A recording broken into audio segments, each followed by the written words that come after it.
بسم اللہ الرحمن الرحیم، السلام علیکم۔ پاکستان کی سیاست ایک T20 کرکٹ میچ کی طرح ہر گیند پہ نیا یو ٹرن لے رہی ہے، کبھی ایک اوپر کبھی دوسرا، کبھی سازشی بیانیہ سر چڑھ کر بولنے لگتا ہے، کبھی سپریم کورٹ کا تفصیلی فیصلہ۔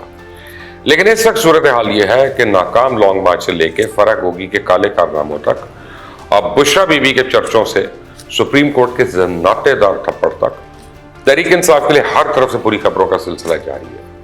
اب تحریک انصاف ایک بہت مری ہوئی، آپ سمجھے، ایک اینٹی ہے، نہ الیکشن میں کوئی امید ہے، نہ عوام اب مزید جلسے جلوسوں کے موڈ میں ہے۔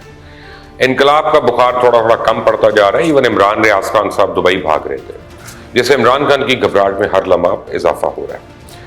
اب سپریم کورٹ کے فیصلے کے بعد سے ہلچل مچ گئی ہے، مختلف قسم کی پیشن گوئیاں ہو رہی ہیں۔ بعض اہل دانش کی رائے ہے کہ عمران خان کو قید ہو سکتی ہے، تو کوئی کہتا نہیں پہلے بشرا بھی گرفتار ہوں گی، جبکہ بعض ماہر قانون کا رائے ہے کہ عمران خان تاعمر نااہل ہو سکتے ہیں، اور یہ نااہلی عمران خان کے سیاسی تابوت پر آخری کیل ثابت ہوگی۔ لوگ عمران خان کی آئین شکن حرکت پہ پہلے ہی سیکھ پاتے، لیکن اب سپریم کورٹ کے فیصلے کے بعد ان کے غصے میں مزید اضافہ ہو گیا۔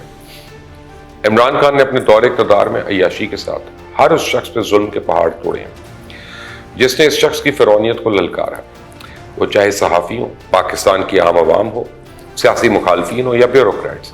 جس نے بھی اس شخص کے ظلم کے سامنے کلمہ حق بلند کیا، اس نے ریاستی طاقت استعمال کر کے ان کی زبان بندی کی۔ لیکن اب دنگے فساد کا ایک اور کھیل تیار ہو چکا ہے، جس میں لانگ مارچ میں پولیس سے مقابلہ کرنے کے لیے راولپنڈی، اسلام آباد کے گرد و نواح میں سینکڑوں گنڈے اکٹھے کیے گئے تھے، اور وہ خیبر پختونخوا سے خاص طور پہ لائے گئے تھے، اور پھر ضمنی انتخاب میں اینٹ کا جواب پتھر سے دینے اور انتشار پھیلانے کے لیے 500 لوگ پنجاب لائے گئے ہیں۔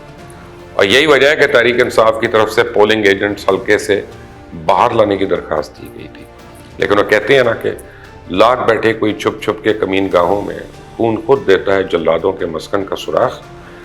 ظلم کو چھپانے کے لیے جتنے نقاب اوڑے جائیں، سازشوں کا جتنا پرچار کیا جائے، ریاستی جبر اور آئین سے ماورا جتنے بھی کام کیے جائیں، آخر ایک وقت ایسا آ جاتا ہے جب انسان قدرت کے شکنجے میں آ کے پھنستا ہے، خون خود جلادوں کے مسکن کا سراغ بتاتا ہے، تب انسان کے پاس فرار کی کوئی راہ باقی نہیں رہتی۔ آج عمران خان جن جرائم کا سامنا کرنا ہے، یہ سب ظلم انہی کے ٹھائے ہوئے ہیں۔ یہ سب وہی جرائم ہیں جنہیں سر انجام دیتے وقت نہ تو ان کے نتائج کے بارے میں سوچا گیا، نہ کسی پہ ترس کھایا گیا، بلکہ طاقت کے نشے میں دھت یہ آدمی آئین اور قانون کو کھلونا سمجھ کے ان کو اپنے سیاسی مقاصد کے لیے استعمال کرتا رہا، اور ملک کا وقار اور سالمیت تک داؤ پہ لگا دی۔ قدرت کی لاٹھی بے آواز ہے۔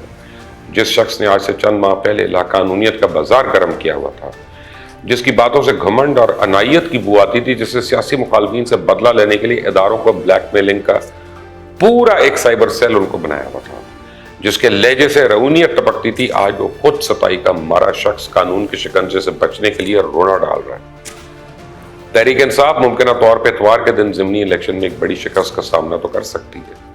عمران خان سمیت تحریک انصاف کے تمام بڑے رہنماؤں کے حوصلے کافی پست ہیں، لیکن اب ان میں ذرا اضافہ ہو گیا، اور ان کی بڑی وجہ سپریم کورٹ کا وہ فیصلہ ہے جس کی روشنی میں عمران خان، صدر عارف الوی اور فواد چودھری، بلکہ فواد کو آپ کو پتہ ہے ایک دوسرے نام سے بلاتے ہیں لوگ، وہ تمام لوگ جنہوں نے تحریک عدم اعتماد کے آئینی عمل کو نقصان پہنچایا، وہ آئین شکنی کے مرتکب ہوئے، اور ایک اضافی نوٹ کے مطابق ان پر آرٹیکل 6 کے تحت کارروائی بھی ہونی چاہیے۔ یہی نہیں، لاہور کے فیکٹری ایریا سے پاکستان تحریک انصاف کے کارکن سے تقریباً 200 شناختی کارڈ برآمد کیے گئے۔ پولیس کے مطابق ملزم خالد سندھو PP 168 میں شناختی کارڈز کے ذریعے ووٹ ڈالنے کی منصوبہ بندی کر رہا تھا۔